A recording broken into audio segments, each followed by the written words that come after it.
Ողջույն սիրելի հայրենակիցներ, մենք հաղորդաշարն է Հայք Նյուզ լրատվականի եթերում։ Այսօր հյուրս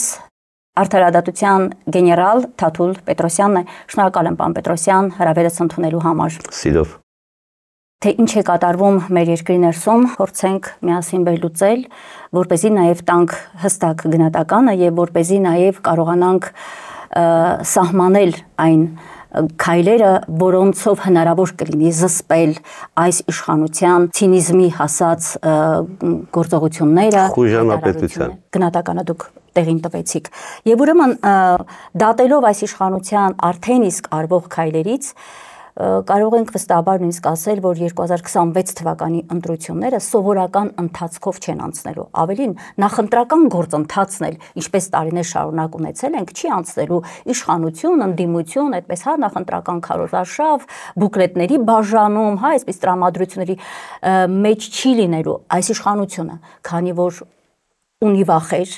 այս իշխանությունը, քանի որ կատարել է հանցագործություններ Հայաստանի եւ նաեւ Արցախի մեր Արցախահայության հանդեպ ամեն ինչ անելու է վերընտրվելու համար, պարոն Պետրոսյան։ Հետևաբար նա բոլոր գործիքակազմերը օգտագործելու է կալանավորումներ, որոնք արդեն երկար ժամանակ է տեսնում ենք, խոսքս քաղաքական կալանավորումների մասին է, քաղբանտարկյալներով լցված են մեր բանտերը եւ նաեւ պարզվում է այս իշխանությունը պատրաստ է գնալ նաեւ պատվիրված սպանությունների, քաղաքական սպանությունների, որպեսզի իմ այս խոսքերը չհնչեն այսպես օթում, ես կառաջարկեմ, որ խոսենք փաստերով։ Եվ ինձ համար շատ ցավալի է այն փաստը, որպես հայ առաքելական եկեղեցու հետևորդ կալանավորված են մեր հոգևորականները, իսկ մեկ շաբաթ առաջ ազատազրկվեց մեր հարգարժան ազնիվ կարելի ասել մեր բոլորի կողմից սիրված հայտնի հոգևորականը Շիրակի թեմի առաջնորդ Միքայել Սրբազան Աճապահյանը։ Մարդիկ պարզ հարց են տալիս, ինչու։ Իդեպ նույն հարցը տրվում է նաև Սամվել Կարապետյանի հետ կապված։ Ինչու է կալանավորված։ Եվ այդ ինչուների պատասխանը եկեք միասին տանք եւ հետո հասկանանք ինչպես ենք պայքարում այս ամենի դեմ։ Խնդրեմ։ Ժողովուրդը փորձ ունի իր կյանքով միշտ տեսնում է, որ անկյուն քշված առնետը առավել վտանգավոր է։ Նա կծոտում է բոլորին։ Եվ հիմա սա անկյուն քշված վիճակում է գտնվում այս ստահակ իշխանությունները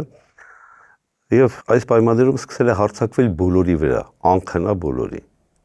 Բայց այդ հարձակումները բնականաբար էլի ինքնապաշտպանական ռեֆլեքսի մեջ է։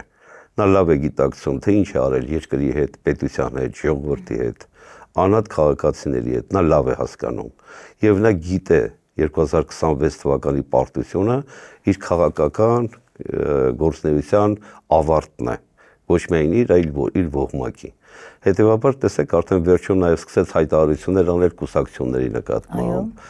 Եթե առաջին դեպքերով ասենք Սամվել Կարապետյանի նկատմամբ մեսեջներ գրեց Facebook-ում, Միքայել Աճապահյանի, Բագրատ Սրբազանի, արդեն ազգային ժողովի ամբիոնից քաղաքական կուսակցությունների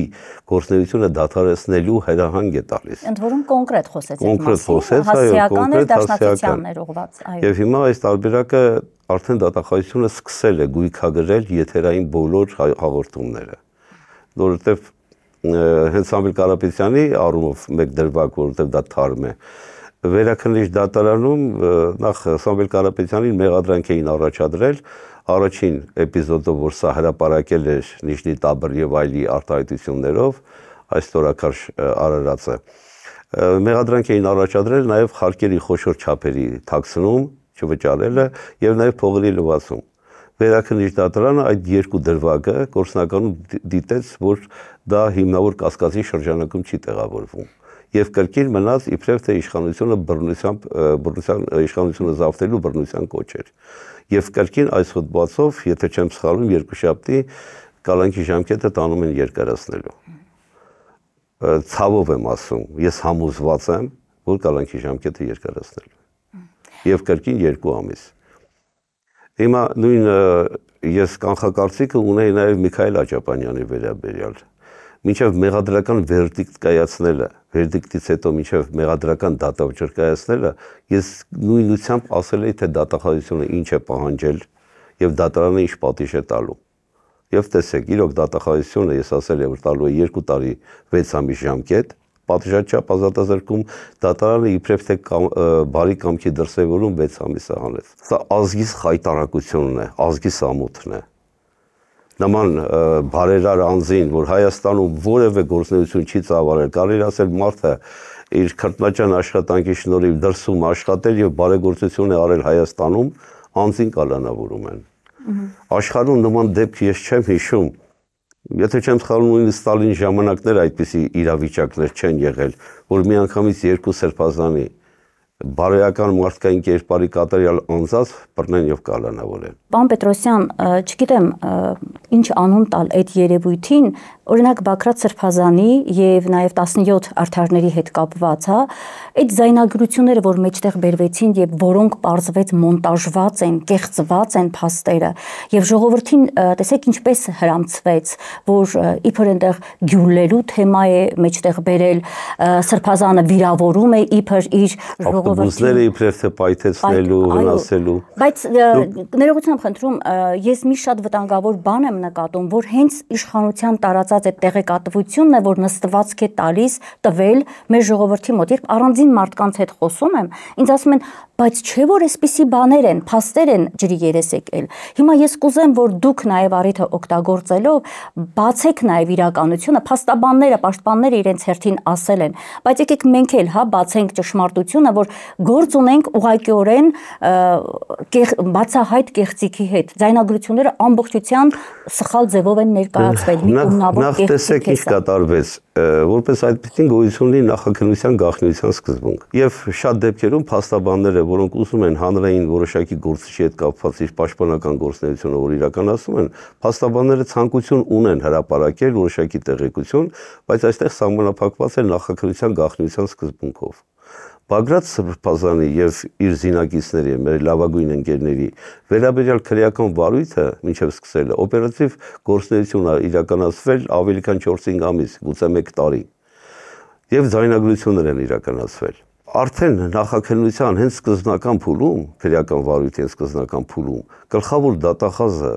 ազգային ժողովից հրապարակում է տեղեկություն, Աննա Վարդապետյան կոչված այս աղջնակը, եւ այնուհետեւ H1 հանրային հեռուստատեսություն կոչված Պետրոսի մոտ հաղորդմանը քրեական կոմիտեի նախագահ Արթուր Պողոսյանն է խոսում։ Եվ հրապարակավ ստում են։ Երկու տարբերակ այստեղ, կամ այս բարձրաստիճան պաշտոնատար անձիկ այնքան խղճուկ, այնքան ողորմելի են, որ իրենց ենթականները իրենց խափում են, կամ դիտավորյալ կեղծում են իրականությունը ամբողջությամբ։ Ազգային ժողովի ամբիոնից հրապարակեց նույն ձևի գլխավոր դատախազը, իբրև թե գյուլել, գնդակահարել, ավտոմեքենաներ վնասել, նույն ձևի Պողոսյան Արթուրը, քննչական կոմիտեի նախագահ, հանրային հեռուստաընկերությամբ նման տեղեկատվություն հայտնեց։ Սա ոչ միայն անմեղության կանխավարկածի լկտի ու կոպիտ խախտում է, սա կոնկրետ հանցագործություն է։ Ապացույցները խեղաթյուրել եւ խեղաթյուրված ապացույցները այսօր դատարանում քանդվում են ամբողջությամբ։ Այդ եթերներից հետո փաստաբան Հովիկը Խուդոյան, եթե չեմ սխալվում, Հովանեսը, բավականին մանրակրկիտ հրապարակեց արդեն իրականությունը եւ հանրությունը տեսավ։ Գիտեք, այն զանգվածը, որ նման մոտեցում ունի, թե իբրև թե Սրբազանը այսպիսի բաներ էր, ես կարծում եմ այդ զանգվածի հենց խնդիրը իրենց մեջ է։ Նրանք պետք է նախ հասկանան, որ Բագրատ Սրբազանը 35 տարի ավել ծառայություն է իրականացում եկեղեցում, նույնը Աջապահյանը։ Եկեղեցում ծառայող նման նվիրյալը չի կարող երբևէ առավել եւս կոնկրետ այս Բագրատ Սրբազանը չի կարող մարդկանց գյուլելու մասին, մեքենաները վնասելու մասին խոսք հրապարակել։ Սա հենց Նիկոլ Փաշինյանի կոնկրետ էլի ուղղորդած գործողությունն է։ Պարոն Պետրոսյան, մենք միշտ ասում ենք, որ հրահանգվում է, բնականաբար հրահանգվում է, մարդ ով հրահանգել է վեհարանի վրա գրոհ սկսել եւ դա ուժի մեջ է, սպասվում է, որ հոկտեմբերի 27-ին, հա, երևի իրականացվի դա, այդ մարդը գնում է ամեն ինչի, բայց ինչու է մեր դատական համակարգում աշխատող մարդիկ, որոնք տարիների փորձառություն ունեն, ինչու են մտել այդ հանցագործ այդ կեղտոտ խաղի մեջ։ Այ հիմա տեսեք, շատ կարևոր հարցադրում եք անում, հետեւյալը։ Ես բազմիցս ասել եմ եւ հիմա էլ կրկնեմ, նույն իրավապահ մարմիններին բոլորի աչքերին ուղիղ նայելով։ Այս ողորմելի շատերը, որ իրականացում են Նիկոլի հազդարականները, ես սրանց բացատրում եմ վաղվա իրանց ճակատագրիրը, ինչ է լինելու իրենց հետ։ Եթե Նիկոլը կամ իր ողմակը որոշակի հանձնարարություն է տալիս դատախազին, քննիչին, օպերլիազորին, կամ պարեկին, չգիտեմ, ելում իրավապահ մարմիններին, այդ թվում դատավորին, նրանց հրահանգը բանավոր է։ Բայց սրանց գործողությունները օպերլիազորի, քննիչի, դատախազի, դատավորի, սրանք փաստաթղթավորվում են։ Իրենց ստորագրությունները, իրենց ոչ միայն ստորագրությունը, այդ արձանագրությունները, որոշումները մնում են արխիվային կարգով, դրանք չեն ոչնչացվում։ Հետևաբար հրահանգ տվող Նիկոլը կամ իր ոհմակի կատարողները, որոնք հրահանգ են տալի իրավապահ մարմիններին, նրանք վաղը կհրաժարվեն հրահանգ տալուց, քանի որ բանավոր։ Ես զգուշացնում եմ սրանց, զգուշացեք, քանի որ ձեր հանցագործությունը փաստաթղթավորվում եւ մնում է։ Լավ, դա չեն գիտակցում, ոլորտի մարդիկ են։ Նույն տեսեք, դատավոր կոչված են աղջնակը Միքայել Սրբազանի հետ կապված վախվորած խղճուկ ոչով ոտքի կանգնեց մեղադրական վերդիկտը 15 վայրկյանում կարդաց փախավ, դատավճիռն էլ եկավ էլի մի 30 վայրկյանում արագ հրապարակեց, նույնիսկ տեսեք շատերը գուցե չնկատեցին, սա լուրջ դատավարական խախտում է եւ այս դատավճիռը օրենքի ուժ ստանալու իրավունք չունի։ Քրեական օրենսգրքի 422 հոդվածով է, կարծեմ, Միքայել Աջապանյանն իր մեղադրանք առաջադրվել իշխանությունը զավթելու, իբրև թե բռնության կոչեր։ Դատավորը դատավճռում կարդում է, որ Միքայել Սրբազանը մեղադրվում է 442 հոդվածով։ Սա վերջնական ակտն է, եւ ակտի մեջ նման արձանագրումը, որը նաեւ ձայնագրվում է, վերջնական է։ Հետևաբար այս փաստով իսկ այս դատավճիռը բեկանման ենթակա է։ Բնականաբար մեր գործընկերները վերաքննիչ դատարան կդիմեն։ Տեսնենք վերաքննիչը այդ աղաղակող փաստերը։ Չեմ ասում, որ Միքայել Սրբազանի գործով բացարձակ ապացույց չի եղել։ Արագացված դատաքննություններ սկսեցին, ամեն օր դատավարություն են անում, նման դեպք երբևէ չի եղել։ Կալանքի տակ գտնվող անձիկ ամիսներով գտնվում են կալանքի տակ, դատական նիստեր չի կայանում։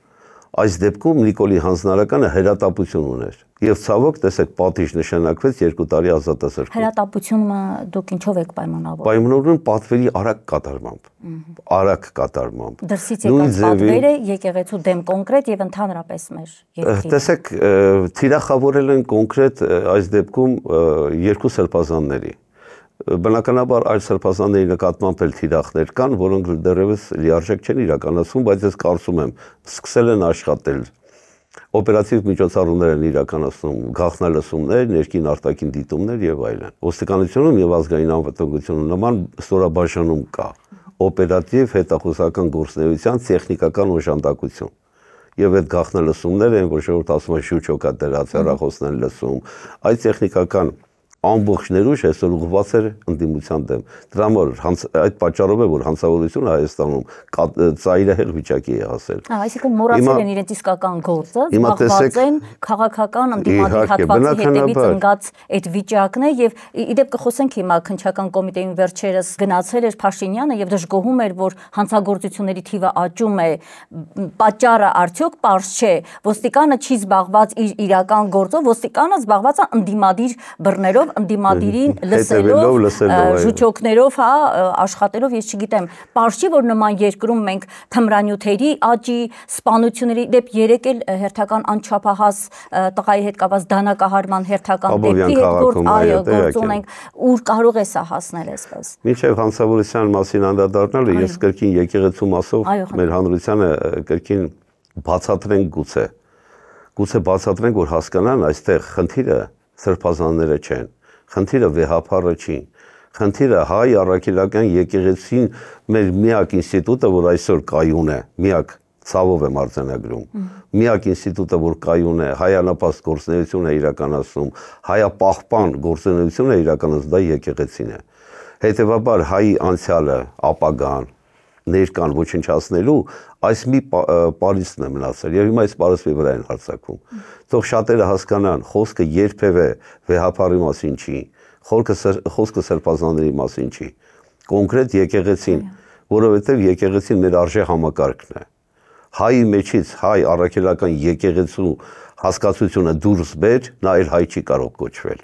Դե տեսանք Կրոնը եւ հայը դա միաձուլված են մեկ անձի մեջ։ առաքելական եկեղեցին դուրս բեր հայի մեջ, հայ չի մնա իր ինքն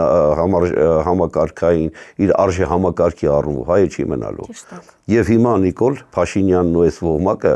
ամեն ինչ անում են հայի ինքնությունը ոչնչացնելու։ Դուք պատահականություն մի տեսեք ինչ հերթականությամբ է սա սկսում։ Եկեղեցու վրա հարձակումը մոռացանք 18 թվականից էր սկսել։ Մի շարք ողորմելի թմրամիջոցի հակումներ ունեցող խղճուկ մի 15 մարդ մեկ ամիս ավել վեհարանում էր, ոստիկանությունը քայլ չարեց դրանց դուրս մղելու։ Վեհարանում թմրամիջոց էին օգտագործում ինչ-որ քյաբաբ կծոտում։ Եվ այդ շարունակությունը սկսել էր վեհապարի վրա չհարձակվեցին, եթե չեմ սխալվում, Վայոց ձորի տարածքում։ Այո, գնդեվան։ Շարունակաբար դա եղավ, շարունակաբար լինում է։ Եվ կար ձայնագրություն, դեպ պարոն Պետրոսյան, որտեղ ասվում է բրթեք, գցեք ձորը։ Այդ կադրերը որտեղ կորան, անհետացան այդ կադրերը։ Շողակաթ հեռուստատեսությունն էր դա նկարահանել, իդեպ հիմա շողակաթը փակել են ուզում, որտեղ արխիվացված կարևոր կադրեր կան, երևի ուզում են ամբողջությամբ արխիվից ոչնչացնել, բայց բոլորս հիշում ենք, իդեպ այդ օրերին ես ուզում եմ նաև հիշեցնել ձեզ, որպես լրագրող ես զանգահարել եմ ոստիկանություն եւ ասում եմ դուք տեղյակ եք ինչ է կատարում վեհարանում, այնտեղ մի քանի ժամ հետո արձագանքում են հետեւյալ կերպ լրատվականի ղեկավարը, որ մենք որևէ վտանգ այնտեղ չենք տեսնում, այն դեպքում երբ որ այնտեղ սարսափելի բաներ էր կատարվում, կերուխում, չգիտեմ, անգամ թմրամիջոցներ էին օգտագործվել, այո, պղծում են, իրանց ներկայությամբ պղծում են։ Այսինքն դրանց մեջ էր նաև այնպես անձը, որը Գյումրի ասպարեզ ակումբի, եթե չեմ սխալվում, Լևոն Ինչյան էր, որի ընտանեկան խայտառակ բաներ են նկարագրում։ Եվ Կարեն Պետրոսյան անունով անձը, որը պաշտոն ստացավ, եթե չեմ սխալվում, ռեկտորի պաշտոն ստացավ, դրանից հետո նոր հանդարտվեց։ Այսինքն 2018-ից իդեպ Նիկոլ Փաշինյանի հոդվածները կարդալով կարելի ասել շատ ավելի վաղ, նա միշտ է պայքարել եկեղեցու դեմ, բայց կոնկրետ հեղափոխություն կոչվածի իշխանափոխության իրականում ընթացքի հենց առաջին փուլից մենք ակնհայտ տեսանք եկեղեցու դեմ ուղված պայքարը եւ հիմա որ սրանք ասում են սա ընդամենը կաթողիկոսի դեմ, կաթողիկոսին փոխելով ամեն ինչ կփոխվի, բացահայտ մանիպուլյացիայի եւ կեղծիքի գործ ունեն։ Դա ակնհայտ է հիմա մինչև նորից քրեական ոլորտին անդրադառնալը, տեսեք, այս տահակները մի բան հաշվարկ չարեցին։ Եթե ընկալեին, որ Էջմիածնի քաղաքապետ կոչված են աղջիկը Դիանա, եթե չեմ սխալվում, հանցավոր նման կյանք կունենար, այսպես նկարագրեմ, իր սկեսրոջ, սկեսուրի ամուսնու հետ։ Նրանք այդքան շուտ հարձակում չէին անի եկեղեցու վրա։ Մտավախություն ունենալու, որ ընտրություններում Էջմիածնում լուրջ խնդիրներ են ունենալու։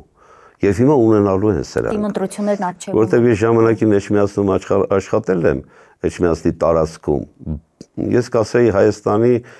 արժանապատիվ թասիբ բառն օգտագործեմ, թասիբ նամուսով ժողովուրդ Էջմիածինցին։ Էջմիածինը եւ Էջմիածնի բնակչությունը իրենց կյանքով ու կերպարով կապված են եկեղեցու հետ։ Անկախ ամեն ինչից ինչ ուզում է լինի, եկեղեցին նրանց տունն է համարվում։ Բնականաբար հայ ժողովրդի տունն է, մեր բոլորիս տունն է, բայց առավելևս Էջմիածնում։ Էջմիածնում հետևաբար լուրջ խնդիրներ են ունենալու ու փառք Աստծո համոզված եմ, որ քպականների այդ ողորմելի ողմակ Էջմիածնում տեղ չի ունենալու։ Բայց ցավոք մենք տեսնում ենք ինչպես են իրենք պատժում, չէ, ընդդիմադիր հատվածի համայնքապետերին։ Այ հիմա պատժելու ընթացքն է, տեսեք։ Այո, այդ պատվիրված սպանություն չէր Վալոդիա Գրիգորյանի դեմ իրականացված։ Իհարկե, ես ասել եմ, այդ անձնական դաշտ են անընդհատ տանում։ Դա էդի դիտավորությամբ ուղղորդում են այլ ուղղությամբ, բայց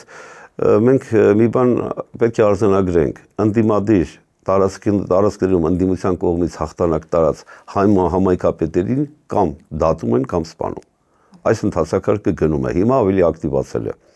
Դուք տեսեք ոչ միայն Վարդան Ղուկասյանի, այլև Մասիսի Դավիթ Համբարձումյանի, եթե չեմ սխալվում, նրա նկատմամբ եւս։ Վարդան Ղուկասյանի նկատմամբ այս ողմակի հարձակումը սկսել էր վաղուց, բայց ավելի ակտիվացավ բնականաբար քաղաքային իշխանությունը վերցնելու ու ԿՊ-ին վռնդելու առումով։ Ավելի ակտիվացավ կներեք այն պահին, երբ Նիկոլ Փաշինյանը ազգային ժողովի հարթակից հայտարարեց դուրս ենք շպրտելու հասարակական եւ քաղաքական կյանքից Վարդան Ղուկասյանին։ Իսկ եթե կհիշեք ԵԽԽՎ հարթակից նա բացահայտ խոսում էր, որ որոշ անձիկ նաեւ թիմ ընտրությունների միջոցով ընտրված, դրանք ահաբեկիչներ են, դրանք վտանգում են ժողովրդավարությանը Հայաստանի, հիբրիդային պատերազմ են հայտարարել ժողովրդավարության դեմ։ Օգնեք նաեւ, բացահայտ նա ակնարկեց, որ ակնկալում է Հայաստանի իշխանությունը միջազգային հանրության եւ ԵԽԽՎ կառույցի օգնությունը այդ մարդկանց դեմ պայքար մղելու եւ դրա անունը դրեց ահաբեկչություն, հիբրիդային պատերազմ են մղում, ասենք Վարդան Ղուկասյանը կամ արդեն սպանված Վալոդիա Գրիգորյանը պարզում է հիբրիդային պատերազմ էր մղում ժողովրդավար Հայաստանի դեմ։ Սա ոչ միայն իր ներքին ուժերով է հարձակվում, որ ամբողջ ուժային կառույցները սրա ձեռքում են, այլև օգնություն է խնդրում Եվրոպայից։ Մի Եվրոպա, որը ազատության, մարդու իրավունքների ջատագովն է, առաջամարտիկը, Եվրոպան չի տեսնում ինչ է կատարվում Հայաստանում։ Եվրոպան, որ քրիստոնյա գործունեություն, քրիստոնյա ազգ են, նույն Միացյալ Նահանգներ Թրամփը, որ ասում էր կրոնն ու քրիստոնեությունը առաջնային է իր համար, չեն տեսնում աշխարհի առաջի քրիստոնյա պետության ներկայացուցիչները, սրբազանները ինչպիսի խոշտանգման ու պատժի են ենթարկվում։ Ես եվրոպական եւ Միացյալ Նահանգների այդ երկակի ստանդարտների մասին չխոսեմ, դրանք ակնհայտ են արդեն։ Բոլորս տեսնում ենք ինչ է կատարվում։ Նույն Սամվել Կարապետյանի նկատմամբ այսպիսի լկտի բռնությունը, որ իրականացվում է, Եվրոպան ինչ է անում։ Որևէ ձայն հանում են, նույն Միացյալ Նահանգների փաստաբան, եթե չեմ սխալվում, Ամստերդամը։ Կոչեր է անում, հայտարարում է, ինչ է տեղի ունենում։ Ոչինչ։ Իդեպ անընդհատ գրում է, գրառումներ է անում պարոն Պետրոսյան, շատ ակտիվ վերջի շրջանում Ամստերդամը, որ եւ շեշտում է, որ այստեղ ընդամենը քաղաքական հաշվեհարդար է, հստակ քաղաքական պատվեր է, քաղաքական գործ է, այստեղ որևէ իրավական արդարադատության հետ գործ չունենք, խոսքս վերաբերում է Սամվել Կարապետյանի հետ կապված գործին եւ ես հիմա կանդրադառնամ նաեւ վերջերս նրա հայտարարությանը, հայ ժողովրդին կոչ է արել վեր կացեք, պաշտպանեք ձեր եկեղեցին եւ Սամվել Կարապետյանի շահերը։ Մենք հիմա կանդրադառնանք, թե ինչ պետք է անենք պաշտպանելու համար եւ ինչու ենք այսպես անուժ վիճակում հայտնվել, որևէ գործողություն չանելով, որևէ քայլեր չձեռնարկելով, կարծես հաշտվել ենք, որ պետք է այդ մարդիկ հայրենասեր մարդիկ գնան եւ կալանավորվեն։ Գիտեք, ես բազմիցս նաեւ առիթ ունեցել եմ ասելու, ցավոք մեր ժողովրդի մեջ առանձին մասան, որը բավականին մեծ է թվականակով, հիասթափության խոր ապրումների մեջ է, բավականին խորը։ Այնպես է դարել, որ մարդիկ սկսել են ոչ ոքի չհավատալ, իրապես ոչ ոքի։ Բայց մի բան էլ ակնհայտ է, նիկոլական ողմակը, ասում են, մարմնով ու հոգով զգում է։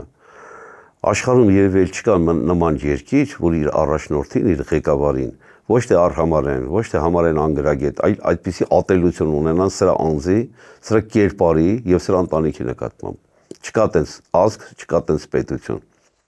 Բայց բոլոր դեպքերում պետք է էլի մենք չմեղադրենք ժողովրդին, մենք պետք է մեղադրենք մեզ, որ երևի չեն կարողանում գտնել այն բառը, այն նախադասությունը, չեն կարողանում հանրության ներկայացնել այն գաղափարը, որ միասնություն առաջացնի եւ դուրս գան ժողովուրդը։ Բայց արդեն մոտենում է դրան։ Գիտեք, հիասթափվել եւ անգործ տանը նստել, դա չի նշանակում դու ցավում ես երկրիդ համար։ Մեր Միքայել Սրբազանը լավ մտքեր էր հրապարակում, ասում Արցախի կորուստության համար։ Ասում էր, եթե դու Արցախի կորուստը խորը հոգով զգում ես, դու պետք է դա ցույց տաս, դա պետք է նկատել նույնիսկ քո դեմքից, քո ապրելակերպից։ Եթե դու Արցախի համար ցավում ես, հաջորդ օրը խնջույքներով եւ այլ փառատոներով ես զբաղվում, դու այդ ցավը խորը չես զգում։ Եվ ետ բերել արտահայտությունը նման անձիկ, որոնք ընդհանրապես խորը չեն հասկանում, Արցախի ետ բերելու մասին չպետք է եւս խոսեն։ Ժողովուրդը արդեն հասել է այդ մակարդակի, հավատացեք։ Ես շատ եմ շփվում մարդկանց հետ, սովորական քաղաքացիների, կազմակերպությունների, ներկայացուցիչների հետ։ Տայրահեղ ատելությունը, արդեն ես միշտ ասել եմ, այս ատելությունը բումերանգի հատկանիշ ունի։ Մի ցանիր ատելություն, ատելությունը հեղեղի պես քշել տանելու է բոլորին։ Եվ սրանք մի բան էլ պետք է հասկանան, որ ժողովրդական ատելությունը վաղը միսօրը, որ դուրս եկավ ատելության հողի վրա դուրս եկավ, ոչ թե գաղափարի, այդ հեղի դեմ մենք եւս չենք կարողանալու առնել։ Դուրս բերող է պետք, դրան դեռ կանդրադառնանք ընդդիմության, հա, գործողությունների հետ կապված, քննչական կոմիտեի հետ կապված ես այսպես հնդածս հարցերի հետ հնչեցրեցի, որ Փաշինյանը գնացել էր, հա, եւ այդ օրը ինքը զարմացավ, այսպես դժգոհեց, որ դեպքերը շատ են, ողբերգական դեպքերը, սպանություններ եւ այլն եւ այլն։ Այդ ինչից է։ Ինչեր էր հարց տալիս, ինչն է պատճառը։ Այլանդակ, այլասերված հանցավոր իշխանությունը ծնում է այլանդակ, այլասերված հանցավոր հասարակություն։ այդ հանցավոր մասսան ելել է ջրի երես եւ այսօր ուտում է նորմալ մասսային, օրինապահ քաղաքացիներին։ Մարդիկ արդեն խոսքով իրար բացատրելու ունակություն չունեն։ Մարդկային ատելությունը փոխադարձ, ընդհանրապես փողոցով մեկը մյուսին առանց ճանաչելու, կարող են կանգնել, վիճել եւ հարվածել։ Խոսքը արդեն բացատրելու միջոց չի դարել։ Որտեղ սրանք իրենք ցույց տվեցին, որ անպատժելիությունը Հայաստանում տիրում է ամբողջությամբ։ Մարդիկ հասկանում են, եթե սրանք չեն պատժվում, իրենք ինչի պետք է պատժվեն։ Իշխանությունները ժողովրդին հասցրեցին հոգեբանական լուրջ ստրեսի, սա մասսայական ստրես է ժողովրդի մոտ։ Հոգեբանական լուրջ ստրես, որը առաջացրեց այս իշխանությունը։ Հոգեբանական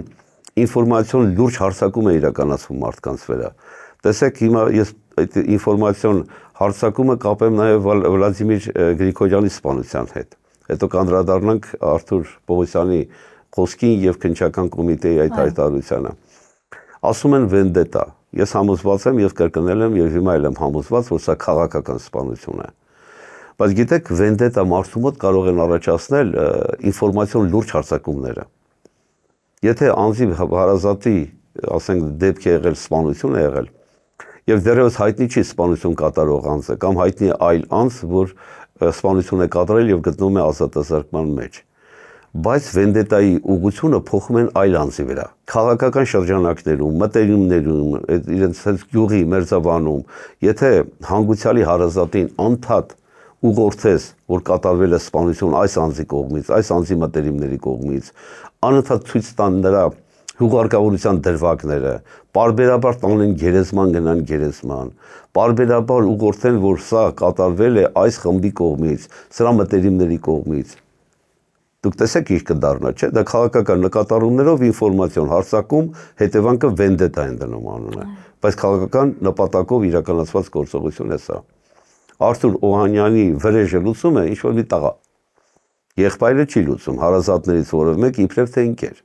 Ու վրեժ է լուծում ոչ թե կոնկրետ սպանություն կատարող անձից, որ այսօր այդ մեղադրանքով գտնվում է քրեակատարողական հիմնարկում, այլ ընդհանրապես այլ անձից, ոնց գնահատես դա վենդետա։ Գիտեք, հանրությունը եւ նախկինում նաեւ դարավոր պատմության ընթացքում, եթե վենդետա ունեցող անձը, վրեժի, արյան վրեժի խնդիր ունեցող անձը, եթե օբյեկտը խախտում է, այսինքն կոնկրետ հանցավորության դեպքում վենդետա է իրականացնում այլ անձի նկատմամբ, որը մեղք չունի, վենդետա իրականացրած անձը հարգանքի իսկ չի ենթարկվում իր հարազատների եւ մտերիմների կողմից։ Այն պատճառով, որ դու սպանել ես մեկին, որը կապ չուներ քո հարազատի հետ։ Հետևաբար սա վենդետա, լավ վենդետա Վլադիմիր Կարապետյանի, թե Կարեն Աբրամյան, եթե չեմ սխալվում, ոստիկանության աշխատողի նկատմամբ վենդետա, թե վենդետա երրորդ անձի Արծրուն գործարար անձնավորության, որը ծանր մարմնական վնասված եւ պատահականության բերումով չի մահանում։ Հիմա վենդետա որի նկատմամբ։ 3-ի, թե 1-ի։ Օպերատիվ աշխատանք են իբրև թե կատարում, սա խայտարակություն է։ Ես կրկնվեմ, գուցե օպերատիվ ամբողջ ուժերը, ներուժը, ոստիկանությունը, ազգային անվտանգության ծառայությունը ուղղորդել է ընդհանրապես ընդդիմադիր հայացքներ ունեցող անձանց, քաղաքացիների, կազմակերպությունների բոլորի նկատմամբ։ Եվ հիմա սրանց գործը ավելի է շատանում։ Պատկերացրեք, որ ավելի շատ են լինելու նաև հանցագործության դեպքերը, որովհետև հիմա նոր կուսակցություններ են ստեղծում, նոր շարժումներ, սրանք իրենց ուժը արդեն ուղղորդել են նաև նորերի վրա։ Այսինքն ընդդիմադիրների դեմ պայքարի առումով սրանք իրենց ամբողջ ներուժը պետք է դնեն։ Արդեն ոչ թե հանցագործության դեմ պայքարելու, այլ ընդդիմադիրների դեմ ինֆորմացիա կուտակելու։ Իդեպ պարոն Պետրոսյան, իրենց արդարացնելու համար այս իշխանությունը ասում է, դե ինչի նախկինների ժամանակ չեն եղել քաղաքական պատվիրված սպանությունների, փորձում են այսպես թվարկել, որոնք չեն բացահայտվել։ Հա, այսպիսի բաներ են փորձում անել։ Իդեպ այս հարցին երկրորդ նախագահ հանրապետության Ռոբերտ Քոչարյանը անդրադարձավ։ Պողոս Պողոսյանի մասին է խոսքը։ Եվ էլի տեղի ունեցած քաղաքական սպանություններին են անընդհատ Փաշինյանի սատելիտ այդ կուսակցության քաղաքական ուժերի ներկայացուցիչները անդրադառնում, անընդհատ վկայակոչելով, թե էլի եղել է, այնպես չէ, որ մեր երկրում առաջին անգամ են սա լինում, բայց երբ որ վերլուծում են, մասնագիտորեն նկատում են շատ մասնագետներ, որ ակնհայտ է աճը քաղաքական սպանությունների պարագայում եւ առհասարակ սպանությունների աճը, այսինքն ճիշտ նկատեցիք, որ իշխանության վարքով, իշխանության կողմից վարվող քաղաքականությունը նաեւ պատճառ է դառնում, որ հասարակության ներսում այդ աճը նկատվի եւ թմրամիջոցների իդեպ օգտագործման այդ ահռելի խայտառակություն, երբ որ դպրոց է մտնում այլևս, այսինքն մարդը թմրամիջոցի ազդեցության տակ պատրաստ է ամեն ինչ անել, այստեղից սա եւս նպաստում է հանցագործությունների աճին, դա իրենք չեն հասկանում եւ արդյոք դա չի արվում միտումնավոր հենց մեր երկրի ներսում նման իրավիճակներ ստեղծելու, որպեսզի մեզ ավելի կարևոր, ավելի վտանգավոր հակահայկական ծրագրերից, քաղաքականությունից եւ բաներ կան, չէ, որ դեռ պետք է երկրից պոկի տա, դեռ պետք է հանձնման գործընթացներ լինեն տարածքների, այդ ամեն ինչից մեզ կտրելու, մեր ուշադրությունը շեղելու նման ողբերգական դեպքերի վրա։ Դա չի ամբողջ սրանց նպատակը։ Տեսեք, ես հենց խոսքի սկզբում ասեցի, հանցավոր իշխանությունը ծնում է հանցավոր հասարակություն։ Եվ ամենակարևորը, որ բազմիցս մեր գործընկերները նշում են, երբևէ Նիկոլ Փաշինյանին չի կարելի ասել անգրագետ, թույլ, նաև հոգեկան հիվանդ, նա հոգեկան բռնկումներ, խախտումներ ունի, դա ակնհայտ է եւ դեղերի տակ է, շատերը դա ասում են։ Նրա բոլոր գործողությունները պլանավորված են հերթականությամբ։ Նրա ինստրուկտաժը, որ իրականացվում է արևմուտքի կողմից, շարունակաբար իրականացվելու է։ Եվ չլինի մեկը, որ ասեն, դե ապաշնոր էր, անգրագետ էր, չկարողացավ կառավարել, ոչ։ Նա անում է, ինչ իրեն թելադրում են Հայաստանի ազգային կերպարը ոչնչացնելու համար։ Եվ հիմա դա շարունակաբար իրականացվում է։ Հիմա դուք ինձ հիշեցրեցիք թմրամիջոցի, բայց աղանդավորական խայտառակ վիճակում է այսօր։ Այսօր դիտավորյալ եկեղեցին թիրախավորում են, եկեղեցու հետևից ընկնում են, աղանդավորությունը առավել բարձր մակարդակի հասցնելու։ Հիշեք կյանքի խոսքի ներկայացուցիչի հետ հանդիպումը Միացյալ Նահանգներում։ Թմրամիջոցի մասին բազմիցս խոսել ենք։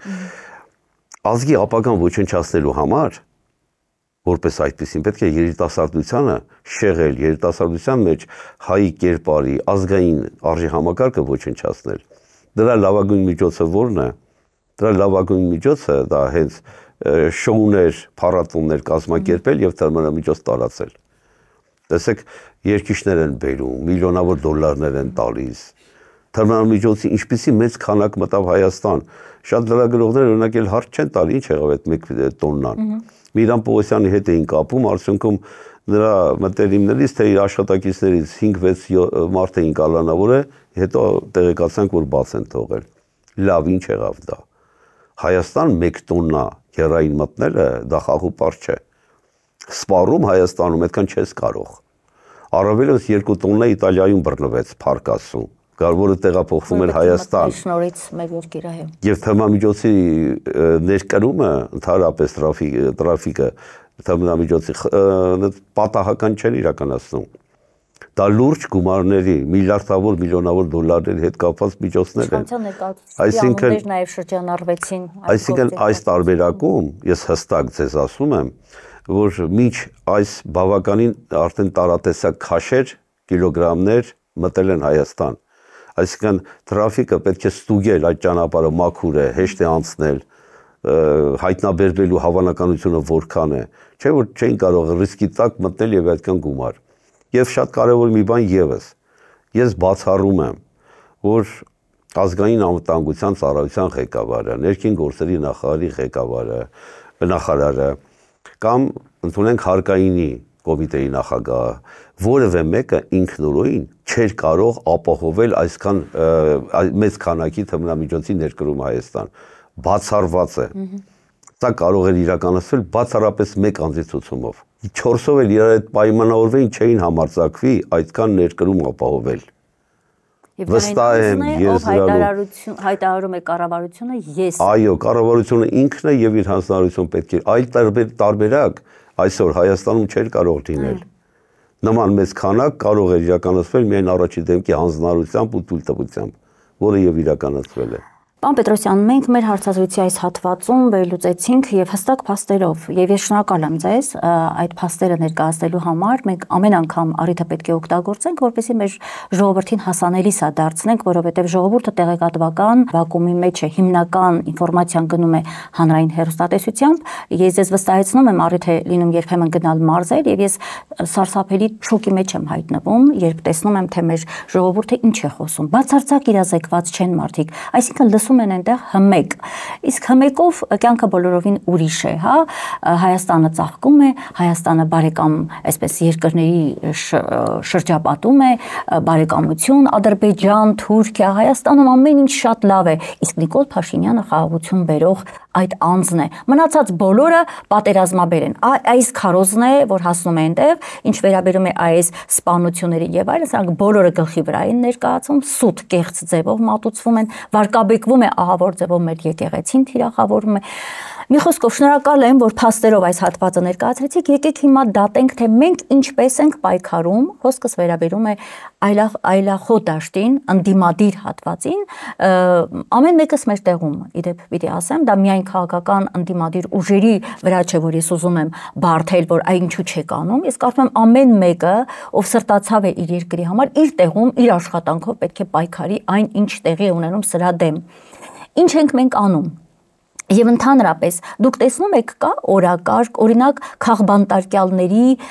պաշտպանության համար ընդդիմադիր քաղաքական ուժերը ունեն ճանապարհային քարտեզ, ասեմ, թե ինչ ի պաշտպանություն նրանց կոնկրետ քայլեր։ Գուցե պետք է այնքան ուժեղ քայլեր արվեն, որ այդ դատավորներն էլ վատը զգան իրենց, հա, ինչ որ կաշկանդված լինեն, հա, ճիշտ է, հրահանգը տրված է Փաշինյանից, բայց եթե այս կողմից ուժ չկա, իրենք ավելի հանգիստ են անում դա։ Եթե լիներ այդ հզոր ուժը հակադրումը, կարծում եմ մի քիչ դատավորներն էլ այսպես կարող է վատ վիճակում լինեն։ Իմ մտքով երբեմն անցնում է գուցե պետք էր նաև օգնել այդ դատավորներին, ովքեր հասկանալի է մտել են այդ առաջի դեմքի գրպանը եւ նրա ցուցումներն են կատարում։ Բայց շատերը պարտադրված, ստիպված լինելով դա անում են։ Գուցե այդ ստիպված այդ գիտակցումն ունեցող մարդկանց պետք էր նաև օգնել, եթե լիներ ընդդիմադիր թևի համարժեք հակազդեցությունը։ Եվ ուրեմն քաղբանտարկյալներին ի պաշտպանություն դուք ինչ քայլեր եք տեսնում ընդդիմադիր հատվածից։ Նախ թույլ տվեք չհամաձայնվել ձեր այն մտքի հետ, որ ստիպված են անում եւ պետք է նրանց օգնել։ Սիրով են անում։ Խոսքը վերաբերում է բնականաբար քննիչներին, դատախազներին, դատավորներին։ Բոլորը բարձրագույն կրթությամբ, թեկուզ այսօր բարձրագույն կրթություն պետք չէ, առողջապահության հանձնաժողովի նախագահը բուժքույր է։ Ամենայն հարգանքս բուժքույրերի նկատմամբ եւ նա գտնում է, որ բարձրագույն կրթություն էլ պետք չի։ Եվ հիմա նաև դոկտորներ ու դոցենտներ են, չէ, հավասարացնում, բոլորը դոկտոր են դառնում։ Ընդդիմադիր ուժերը ինչ են կարողանում անել։ Կրկին, եթե ճնշում ենք ուզում գործադրել իրավապահ մարմինների վրա, հավատացեք, այդ ճնշումն էլ չի օգնելու։ Սրանց շատերի մոտ մտած է կարիերա եւ տուն պահել հասկացությունը։ Ցավով եմ ասում։ Անձամբ խոսել եմ շատերի հետ։ Այնպիսի խղճուկ վարքագիծ են դրսևորում, թե ինչ անենք, տուն ենք պահում։ Իմ շատ լավ ընկերներից ասում են, որ եւ շատերս ենք այդպես ընկալում, եթե քո մեծ տունը կրակի մեջ է, եթե այրվում է քո մեծ տունը տալիս ես Թուրքին, դու փոքր տուն չես կարող ունենալ։ Բայց այս խղճուկները շարունակում են տուն պահել, հասկացությամբ ապրել։ Տեսեք, ոհմակի պես ծնողների վրա են հարձակվում։ Հիմա վերջերս նաև անհետ կորածների հարազատներին Ղուկասյան Արսեն, եթե չեմ սխալվում, եւս մեկին, որը ունի սրտի լուրջ հիվանդություն կալանավորեցին։ Ցավով եմ նշում իրոք, ես շատ դեպքերում իմ նաև այդ ընկերներին եմ ասել։ Մենք միջև Նիկոլ Փաշինյան տեսակին դուրս չվրընդենք քաղաքական իշխանությունից, մեր ընկերները մնալու են անազատության մեջ։ Այս տահակները նույնիսկ որ ասում են, դե նախկինում էլ է եղել, նախկինում էլ են քաղբանտարկյալներ եղել։ Լավ, եղել են բացահայտեք 7 տարի իշխանության եք։ Ցավով եմ ասում, կմնան անազատության մեջ եւ սրբազանները, եւ Սամվել Կարապետյանը, տարածված Սամվել Կարապետյանին այլ միջազգային ուժերը գուցե աջակցեն, որ սա վախենա։ Եվ մեր շատ լավ ընկերներ, որոնք ահաբեկչությամբ էլի գտնում են քրեակատարողական հիմնարկում, Գագիկ Սարգսյան, որի դատավարությունը արդեն անդադար իրականացվում է, ոչ մի ապացույց չունեն։ Եվ էլի շատերը, ցավում եմ, գտնվել են անազատության մեջ։ Տեսեք, ցինիզմը ինչու է կայանում նաև Գարիկ Գալեյանի պես կարգին ազնվագույն մեր ընկերոջը, որթեկորից ծնողին, դատում են խուլիգանության համար, այն առումով, որ ինչ-որ Բալայան թե Բաբայան մի հատ անձի վրա խմելու ջուր շշով լցրել էր։ Ուխտի պես թքող ազգային ժողովի նախագահային որևէ կերպ քրեական հետապնդման չեն ենթարկում, մաքուր ջուրը լցել է գլխին ամառվա, այնը ձմեռել չի, որ ասեն կարող է մրսի մարդը։ Եվ մարդուն տարի 6 ամիս ազատազրկում եք նշանակում։ Իրավաբան պետք չի լինել հասկանալու սրանց լկտիություն ու ցինիզմը։ Ես զարմանում եմ, կրկնում եմ, քննիչ, դատախազ, դատավոր, որոնք հիմնական օղակներն եք, հələ ոստիկանը բռնում է։ Ոնց եք դուք կարողանում նման որոշումներ կայացնել։ Լավ բարեկային տեսուչներ, դուք որ Վարդան Ղուկասյանի մեքենան իբրև զրահապատ կանգնեցնում եք, թե տեխնիկական անձնագրում դա նշված չէ։ Այդ մեքենան 10 տարի ավել վարում է Վարդան Ղուկասյանը, թե նրա վարորդ էական չի, կամ Դավիթ Համբարձումյանի մեքենան։ 10 տարի ավել մարդիկ այդ մեքենան ունեն, նոր եք տեսնում դա, նոր եք գտնում։ Չէ՞ որ հասկանալի է, որ Նիկոլ Փաշինյանի ֆաս ներողություն բառից համար հրահանգով հարձակվում են բոլոր ընդդիմադիրների վրա։ Պարոն Պետրոսյան, այստեղ մեկ դիտարկում ես 3 տեղեկացանք, որ վերաքննիչ բողոքը բավարարվել է Արցախի պատգամավոր օրինակ Դավիթ Գալստյանի խափանման միջոցով փոխվեց տնային կալանքի, 3 նաև Հովհաննես Խուդոյանը փաստաբան ասաց, որ փոփոխություն կա Բաքրատ Սրբազանի եւ գնդապետ Մաղսուդյանի խափանման միջոց, ոչ թե խափանման միջոցների, այլ Սրբազանի հետ կապված բողոքը բավարարվել է տեսակցությունների հետ կապված, բայց Մաղսուդյանի հետ կապված խափանման միջոցը, երկուսի խափանման որոշակի այսպես մեղմացումները ինչով եք դուք բացատրում։ Օրինակ, այսպիսի մի միտք ես լսեցի, որ դատավորների խղճի վրա ծանր են նստում, փորձում են ինչ-որ այսպես որոշակի մեղմացումներ անել։ Կա, դուք տեսնում եք այդ գուցե առանձին դեպքերում առանձին դատավորներ փորձում են ետ գնալու կամուրջները չայրել։ Որոշ դեպքերում գուցե իրոք կան դեռևս անձիկ, որոնք ծառայում են ոչ թե Նիկոլ Փաշինյանին, այլ օրենքին, որոնց մեջ բարոյականությունը մարդկային հատկանիշը դեռ ամբողջությամբ չի վերացել։ Հենց այդ մարդկանց օգնելու համար եմ ասում, որ պետք է ընդդիմադիր հատվածից, եթե լիներ համարժեք ճնշում, այդ տեսակ մարդիկ ավելի համարձակ կգործեն, համակարծիք չէ։ Չէ, իրոք որ արտաքին ճնշումը իշխանությունների կամ իրավաբանների, դե արտաքին ոչ թե Հայաստանի ներս արտաքին ճնշման մասին է խոսքը, որ լինելը շատ կարևոր է։ Օրինակ իմպիչմենտի գաղափարը, որ պատիվ ունեմ ասում է, հույս ունի նաև արտաքին ճնշման արդյունքով հասնել, որը չգիտենք ուր կհասնի այդ դեպքերը։ Նման ճնշումները իրոք կարող են ազդել եւ պետք է կազմակերպել, բայց ցավոք դեռևս ընդդիմադիր տեսեք, նույնիսկ Բագրատ Սրբազանի երեկվա դատավարությունը, թեկուզ եւ այն ձևակերպումը, որ ժողովուրդը բղավում էր ամոթ դատախազին ուղղված, դատավորին ուղղված, դա եւս հոգեբանորեն կարող էր ազդել նրանց վրա։ Բայց գիտեք, եթե մարդը ինքը գիտակցում է, որ հանցագործություն է անում եւ գնում է հանցագործության կատարելուն, խոսքս նույն դատավորի դատախազի կամ քննիչի մասին է, ինչքան ճնշում ուզում ես արա կողքից, նա անելու է միևնույնը։ Սա անհատական մոտեցում է իրավագիտակցության ու բարոյականության, որ շատ դեպքերում այդ սուբյեկտները չունեն։ Պարոն Պետրոսյան, ամեն դեպքում օրինակ վերջերս շրջանառվում էր նաև հետևյալ հիշեցման կարգով հետևյալ միտքը Սերժ Սարգսյանի, որը 2021 թվականի ընտրությունների ընթացքում էր ասել, որ այդ անբարոյականին, նկատի ունի Նիկոլ Փաշինյանին, ես կարող եմ այնպիսի այդ անբարոյականի հետ կապված այնպիսի փաստեր հրապարակել իր եւ իր ընտանիքի մասին, որ հասարակությունը կարող է թքել նրա վրա։ Ուղիղ մեջբերում էր սա Սերժ Սարգսյանի խոսքից։ Եվ ես վստահ եմ, որ եւ Սերժ Սարգսյանը եւ նախկին իշխանության բարձրաստիճան շատ իշխանավորներ ունեն նման փաստեր։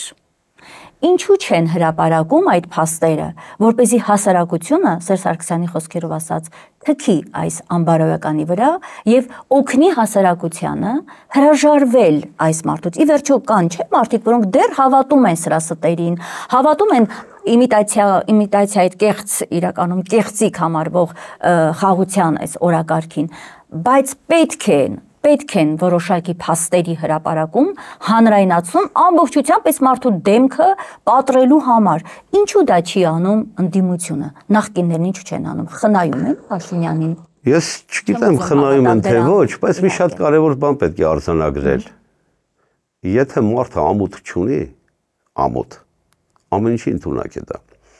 Նիկոլ Փաշինյանի մասին բազմաթիվ բացահայտումներ է արվել, բազմաթիվ։ Նրա անբարո կերպարի, անբարո վարքագծի, նրա դավաճան քայլերի, թուրքերի ծախվելու, նրանց ոտքերը լիզելու, ամեն ինչ հրապարակվել է արդեն։ Պապն էլ դավաճան է եւ ինքը ասեց։ Դե բազմիցս արդեն հրապարակել են։ Պապը դավաճան է եղել, այսինքն ինքը այն ժամանակ խորհրդային խորհրդային միության դեմ է աշխատել գերմանացիների հետ համագործակցելով։ Մենք ասում էինք, չէ, ժողովուրդն ասում էր, չէ, սուտ եք ասում, բայց հիմա հրապարակեց այդ մասին։ Այսինքն իրոք դա այդպես է, բավականին ժամանակ փորձում էին հերքել, հետո որոշեցին, որ դա չլինի։ Դուք տեսեք, աշխարհում էլի մի պետություն չկա, որի իշխանությունը զավթած լինեն գործակալները։ Հիմա Արարատ Միրզոյանը չհերքվեց որպես օմեգա գործակալ։ Ինքը նույնիսկ հաստատեց, որ այդ ձեռագիրը իրենն է։ Շատերը պնդում են, որ Նիկոլ Փաշինյանը ունի գործակալական անուն Շակալ։ Եվ էլի շատերը կան, որ Թուրքիայում սովորել են, նույն Ռուբեն Ռուբինյանն են, կին պատգամավորներից մի քանիսը կան, որոնք թուրքերի հետ հայոց պատմություն են գրել, թե հայոց գրքեր են գրել։ Մակունցը օրինակ նաև։ Մակունցը, այո, որ մշակույթը իր մեջ էր։ Գիտեք, սրանց մասին ամեն ինչ այնքան բացահայտ է, որ ես չգիտեմ նոր էլ ինչ պետք է ասեն։ Եթե սրա կինը կարդալը նորաձև է հայտարարում, ես խորհուրդ եմ տվել։ Դիտավորյալ երբեմն չեմ ուզում կանանց թիրախավորել, բայց ես ուզում եմ, որ Նիկոլ Փաշինյանի գիրքը կին պատգամավորները, այդ դատավորները, որոնք ծառայում են Նիկոլին, եւ ընդհանրապես տղամարդիկ թեկուզ, Նիկոլի գիրքը վերցնեն, իրենց ընտանիքով, իրենց կնոջ հետ, իրենց ամուսնու հետ, իրենց երեխաների հետ կարդան այդ գիրքը, որովհետեւ կարդալը նորաձև է։ Այդ դա կոթող կարդան, որ հասկանան ինչ այլասերվածի հետ գործ ունենք։ Լավ, Նիկոլ Փաշինյանի հետ էլ ինչ պետք է բացահայտել օրինակ։ Անբարո վարքագիծը գիտեն, դավաճանությունը գիտեն, կոռուպցիայի մեջ թաթախվածը գիտեն։ Հիմա արդեն լուրեր են տարածվում, որ ընտրությունների հետ կապված եվրոպական լուրջ խմբեր են այցելում արդեն Հայաստան,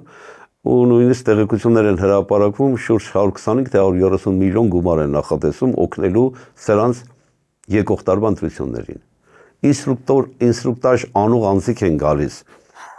Ընտրությունների մեխանիզմները ավելի շատ ինստրուկտաժ անելու եւ բացատրելու եւ սովորեցնելու սրանց թե ինչ կարելի է անել։ Ամեն ինչ արվելու է, որովհետեւ նա դեռ ծրագիր ունի կատարելու արևմուտքի թուրքական աշխարհի ծրագիրը, իդեպ օրերս թուրքական պետությունների համաժողովն էր, բաց ասվում է, որ Զանգեզուրի միջանցք կոչվածը իրենց պրոյեկտն է, դա իրենց զարգացմանն է նպաստում ու պետք է էլի որ մեր ժողովուրդը աչքերը լայն բացի, լավ եք ասում, ամեն ինչ ասված է Փաշինյանի հետ կապված։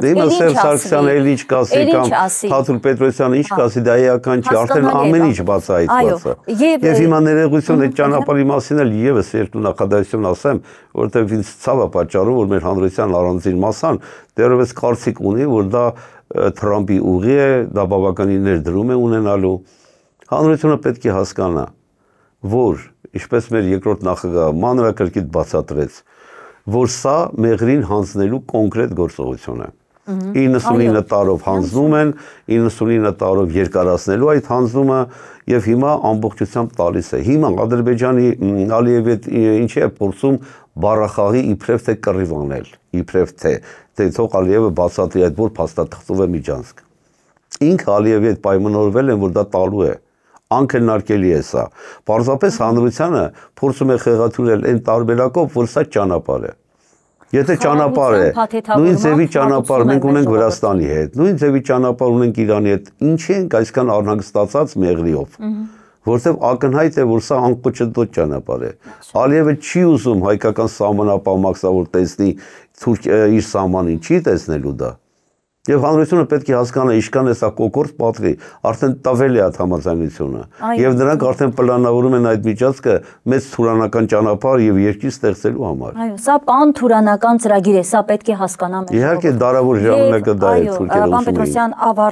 ավարտենք շատ կարճ հարց է իհարկե, որը պիտի տամ ենթադրելու է երկար վերլուծություն, բայց ես ուղղակի ուզում եմ ձեր կարծիքը հետեւյալ առումով, որտեղ ներ քաղաքական զարգացումների այլևս հստակ նկատում ենք, խոսքս վերաբերում է այն ամբողջ գործընթացները, որ դեռ կուլիսում էին տեղի ունենում, հա, նախընտրական գործընթացները, դաշինքների ձևավորում, նոր շարժումների եւ այլն, հիմա այդ ետնաբեմից դուրս են գալիս այլևս, մենք ավելի վաղ լսեցինք Սամվել Կարապետյանի շուրջ ձևավորված մեր ձևով շարժումը,